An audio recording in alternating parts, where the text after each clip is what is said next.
Hello dear students and welcome to my YouTube channel. आज की इस वीडियो में हम सेल के अंदर पाए जाने वाले एक और इम्पॉर्टेंट ऑर्गेनेली साइटोस्केलेटन को डिस्कस करने जा रहे हैं। साइटोस्केलेटन जैसे उसके नाम से जाहिर है, साइटो मीन सेल और स्केलेटन मीन अ नेटवर्क और अ फ्रेमवर्क। मतलब क्या हुआ, सेल के अंदर प्रोटीन के बने हुए फिलामेंट्स का एक तवील सा नेटवर्क पाया जाता है, एक जाल पाया जाता है पूरा। उस पूरे नेटवर्क, उस जाल को हम साइटोस्केलेटन का नाम देते हैं। नॉर्मली स्केलेटन आपको पता है कि हमारी बॉडी के अंदर हड्डियों का एक पिंजरा है, ठीक है। बोन्स मुख्तलिफ तरीके से लगी हुई हैं जिस्म में, और इनको हम ह्यूमन स्केलेटन कहते हैं। इसी तरह अगर सेल को अंडर इलेक्ट्रॉन माइक्रोस्कोप रखकर देखा जाए तो पता चलता है कि उसके अंदर भी बिल्कुल इस तरह से नेटवर्क ऑफ बॉन्ड्स तो नहीं होता, लेकिन नेटवर्क ऑफ प्रोटीनियस, प्रोटीन के बने हुए फिलामेंट्स का एक पूरा जाल सा, नेटवर्क सा बिछा हुआ होता है, जिसे हम साइटोस्केलेटन कहते हैं। किसने पहली बार इसको डिस्कवर किया जी? It was firstly discovered by Koltzoff in 1928। पहली बार कॉल्ट्जॉफ नामी एक साइंटिस्ट ने 1928 के अंदर इनको पहली बार सेल के अंदर डिस्कवर किया। सिर्फ उसने देखा, लेकिन वो उसके स्ट्रक्चर, फंक्शन, बाकी चीजों को एक्सप्लेन ना कर पाया, जिनको काफी अरसा के बाद इसके स्ट्रक्चर, फंक्शन को एक्सप्लेन करने वाले साइंटिस्ट का नाम था कोहन। कोहन इन 1977 यानी 1977 के अंदर कोहन ने मुकम्मल तौर पर इसकी जो प्रॉपर्टीज थी, इसकी जो स्ट्रक्चर था, इसके जो फंक्शन थे, उनको मुकम्मल तौर पर एक्सप्लेन किया। अब कोहन के मुताबिक ये जो साइटोस्केलेटन है, ये 3 किस्म के फिलामेंट्स पर मुश्तमिल होता है। इसके अंदर ये जो प्रोटीन के लगे हुए फिलामेंट्स होते हैं, ये भी कोई एक किस्म के नहीं होते, बल्कि 3 मुख्तलिफ किस्म के फिलामेंट्स पाए जाते हैं, जो यहां मैंने आपके लिए बोर्ड पे ड्रॉ करने की कोशिश की है। मसलन सबसे पहले इस तरह के फिलामेंट होते हैं जिन्हें हम कहते हैं माइक्रोट्यूब्यूल्स। जो सबसे पहले माइक्रोट्यूब्यूल्स होते हैं, अभी हम डिटेल में देखेंगे कि माइक्रोट्यूब्यूल्स क्या है और ये क्या काम करते हैं। उसके बाद जो दूसरे हैं उन्हें कहते हैं इंटरमीडिएट फिलामेंट्स। दूसरे नंबर पर मौजूद है जनाब इंटरमीडिएट फिलामेंट्स, और तीसरे नंबर पर मौजूद है माइक्रोफिलामेंट्स। तो 2 किस्म के फिलामेंट होते हैं, यानी माइक्रोफिलामेंट और इंटरमीडिएट फिलामेंट्स, और माइक्रोट्यूब्यूल्स पाए जाते हैं। लेकिन सबका काम होता है सेल के अंदर मुख्तलिफ स्ट्रक्चर्स को, सेल को सपोर्ट करना, प्रॉपर शेप देना। इसके साथ साथ ये दूसरे फंक्शन में भी इन्वॉल्व होते हैं। तो हम साइटोस्केलेटन का इकट्ठा फंक्शन पढ़ने के बजाय वन बाय वन जरा सा इनके जो है एक एक के काम के ऊपर जो है वो जरा फोकस करते हैं। सबसे पहले जनाब, microtubules are also known as tubulin filaments. Microtubules जो हैं, इनको हम ट्यूबुलिन फिलामेंट्स भी कहते हैं। प्रॉपर्टीज देखते हैं जी।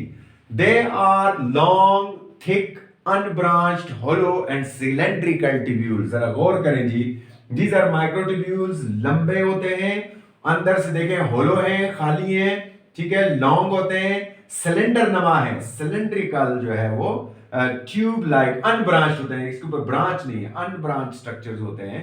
उसके बाद they are made up of special protein called tubulin protein. ये खास किस्म की प्रोटीन से बने हैं। इनके अंदर जो प्रोटीन लगी है उसका नाम ट्यूबुलिन प्रोटीन है। शायद इसी वजह से इनको ट्यूबुलिन फाइबर कहा जाता है, राइट, या ट्यूबुलिन फिलामेंट्स कहा जाता है। अब देखते हैं जनाब इनका diameter. The diameter is about 25 nanometre in diameter, ठीक है। इनका डायमीटर इन सबसे ज्यादा होता है, जिसे कहते हैं तकरीबन 25 नैनोमीटर इसका डायमीटर होता है। 2 types of polypeptide chains are tightly coiled together। 2 different types of polypeptide chain इसके अंदर लगी होती हैं और वो आपस में टाइटली coiled होती हैं। ये एक बड़ा फिलामेंट है, इसके अंदर ये एक जो लाइन है, ये 2 डिफरेंट किस्म की पॉलीपेप्टाइड चेन जो आपस में इस तरह क्वाइल होकर बिल्कुल एक रॉप की तरह कस जाती हैं, या बिल्कुल सीधी सी रस्सी बन जाती हैं, उस तरह से ये इसके अंदर पाई जाती हैं। काम क्या करता है जनाब, फंक्शन को देखते हैं। Form cilia, flagella and centriole. आपको याद होगा कि सेल के अंदर सीलिया भी होते हैं कुछ सेलों के अंदर, कुछ सेलों के अंदर खास तौर पर हमारा ये जो रेस्पिरेटरी सिस्टम है, इसकी जो नाली है, इसके अंदर सीलिया पाए जाते हैं इसके अंदर। इसके अलावा बॉडी के अंदर और बहुत सारे हमारी नेजल कैविटी जो है उसके अंदर जो सेल है उनके अंदर सीलिया होते हैं, और भी यूकैरियोटिक जितने सेल हैं उनके अंदर कहीं सीलिया पाए जाते हैं। सेंट्रीयूल होते हैं एनिमल सेल्स के अंदर। इसी तरह से फ्लैजेला पाए जाते हैं कुछ सेलों के अंदर। यूकैरियोटिक सेलों में भी फ्लैजेला, मैं प्रोकैरियोटिक की बात नहीं कर रहा क्योंकि ये प्रोकैरियोटिक सेलों में नहीं पाए जाते। एक खास बात शुरू में बताना भूल गया था कि ये सिर्फ यूकैरियोटिक सेलों में होते हैं, प्रोकैरियोटिक सेलों में ये एब्सेंट होते हैं। तो यूकैरियोटिक सेलों के अंदर जो सीलिया, सेंट्रियूल और फ्लैजेला बनते हैं वो बनाने में इन फिलामेंट्स का यानी माइक्रोट्यूब्यूल्स का मेन रोल होता है। Secondly, spindle fibre, they form the spindle fibre during the cell division. हमें पता है कि सेल डिवीजन के माइटोसिस के दौरान जब सेंट्रोसोम अलग पोल पर पहुंच जाते हैं तो वापस में इस तरह के स्पिंडल फाइबर बनाते हैं और अपनी अपनी तरफ क्रोमोसोम्स को पुल करते हैं अपनी साइड पर, जिसकी वजह से क्रोमोसोम सेंटर से टूट जाते हैं। तो वो जो स्पिंडल फाइबर बनाते हैं वो भी यही माइक्रोट्यूब्यूल बनाते हैं, इन्हीं का काम होता है, अहम काम है।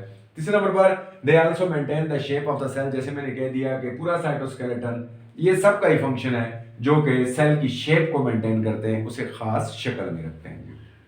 ये है माइक्रोट्यूब्यूल्स। दूसरों की बात करते हैं, दूसरे है जनाब माइक्रोफिलामेंट, सबसे छोटे वाले ये वाले। आप देखें मुकम्मल एक रस्सी की तरह आपके सामने है।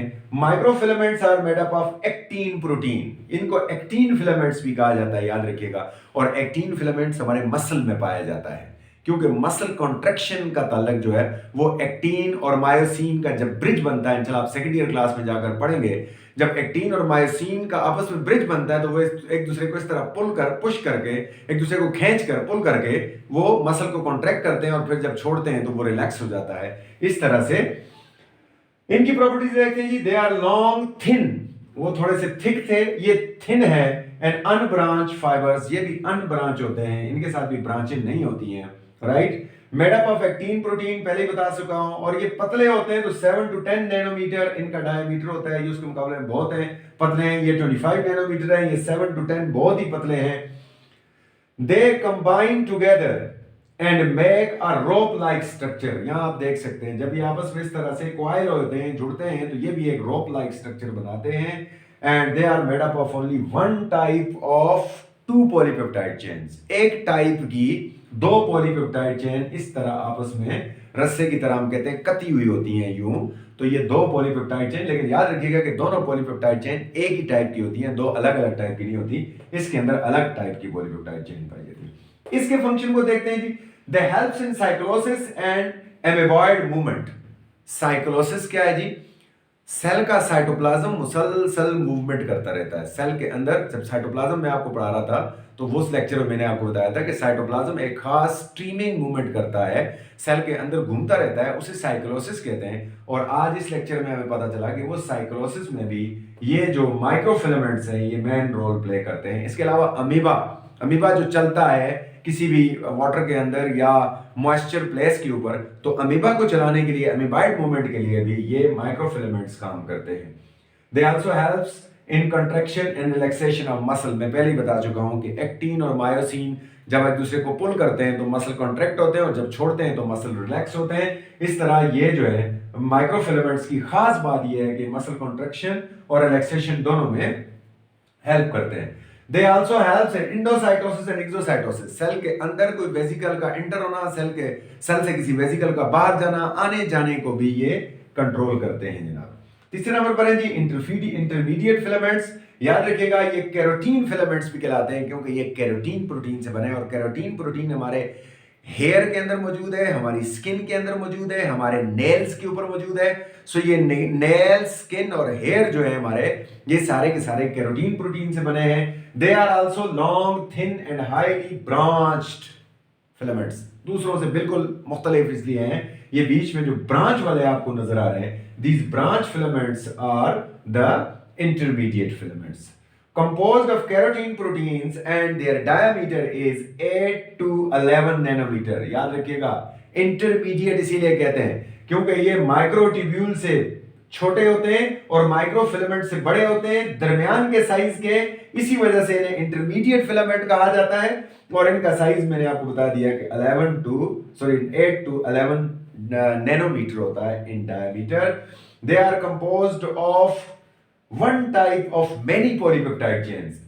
होती एक ही टाइप की पॉलीपेप्टाइड चेन है, लेकिन बहुत सारी चेन एक जगह कॉइल हुई होती हैं। जैसा समझ लें कि बहुत ही ज्यादा छोटी रस्सियों वाला बुना हुआ एक रस्सा है ये, इसके अंदर बहुत सारी पॉलीपेप्टाइड चेन है, लेकिन याद रखिएगा कि सारी पॉलीपेप्टाइड चेन एक ही तरह की होती हैं जी। थोड़ा सा इनका फंक्शन देखते हैं जी। Helps in the formation of axon, skin, hair, nail. जैसे पहले मैंने आपको बता दिया कि जनाब ये न्यूरॉन का एक्सोन बनाते हैं, हमारी हेयर बनाते हैं, हमारे नेल बनाते हैं, हमारी स्किन बनाते हैं, ये सारे काम इन्हीं के होते हैं जी। Also helps in the cyclosis and amoeboid movement, जो कि पिछले वाले इंटरमीडिएट माइक्रोफिलामेंट्स का काम था, वो इनका भी है कि ये भी साइक्लोसिस करते हैं, साइटोप्लाज्म को मूव करवाते हैं, और एमीबॉयड मूवमेंट जो अमीबा की मूवमेंट होती है उसमें भी हेल्प करते हैं। इसके अलावा they act as endoskeleton and maintain the shape of cell. ये मैंने आपको पहले बता दिया था कि सबका काम है, ये सारे मिलकर सेल की शेप को मेंटेन रखते हैं। तो ये था जनाब साइटोस्केलेटन। थोड़े से इसके ऊपर 3 4 5 एमसीक्यूज जो ईटा एनएमडीकेट में आ सकते हैं वो मैंने यहाँ लिखे हैं। पहला है जनाब microtubule assembly is inhibited by. Microtubule की असेंबली को यानी बनने को कौन सी चीज रोकती है? कोडसिन्स या फिर वेनक्रिस्टीन्स या वेनब्लास्टीन्स। ये 3 किस्म की डिफरेंट प्रोटीन्स है सेल के अंदर, जो कि तीनों की तीनों माइक्रोट्यूब्यूल की असेंबली को रोकती हैं। तो answer is all of these.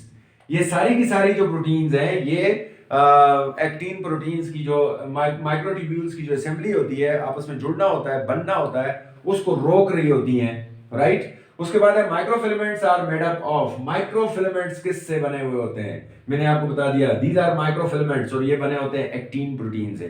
They are made up of actin proteins. Chromosome movements during cell division is regulated by. Chromosome की जो मूवमेंट होती है सेल डिवीजन के दौरान, अभी मैंने आपको बता दिया कि स्पिंडल फाइबर्स कौन बनाते हैं? माइक्रोट्यूब्यूल्स। माइक्रोट्यूब्यूल स्पिंडल फाइबर बनाते हैं सेल में, जो कि जो क्रोमोसोम होते हैं उनकी movement different opposite pole of the cell division के दौरान उसको कंट्रोल करते हैं जी। Cilia and flagella are made up of. अभी भी बात हुई थी कि सीलिया और फ्लैजेला ट्यूबुलिन प्रोटीन से बने होते हैं जी, ठीक है। ट्यूबुलिन प्रोटीन्स जो हैं वो कौन सी है? पहले वाली माइक्रोफिलामेंट्स। इसी के साथ ट्यूबुलिन प्रोटीन से जो है वो सीलिया और फ्लैजेला बनते हैं जी। Which of the following is most heterogeneous types? इसमें से कौन सी सबसे ज्यादा हेट्रोजीनियस है, ज्यादा डिफरेंट किस्म के फिलामेंट से बनी हुई होती है? तो वो होते हैं जनाब इंटरमीडिएट फिलामेंट। हमें पता है कि इंटरमीडिएट फिलामेंट के अंदर बहुत सारे फिलामेंट्स लगे हुए होते हैं, इसलिए हम उनको ज्यादा मोस्ट हेट्रोजीनियस कहते हैं, ठीक है जी। ये हैं जनाब वो एमसीक्यूज पॉसिबल जो ईटा में आ सकते हैं। होप आपके लिए फायदेमंद साबित होंगे, और ये लेक्चर यकीनन आपको आपकी जो तैयारी है उसमें मदद देगा। और अगर आपको अच्छा लगे तो प्लीज़ मेरे चैनल को सब्सक्राइब करना ना भूलिएगा। अपना ख्याल रखिएगा। Thank you. अल्लाह हाफिज़।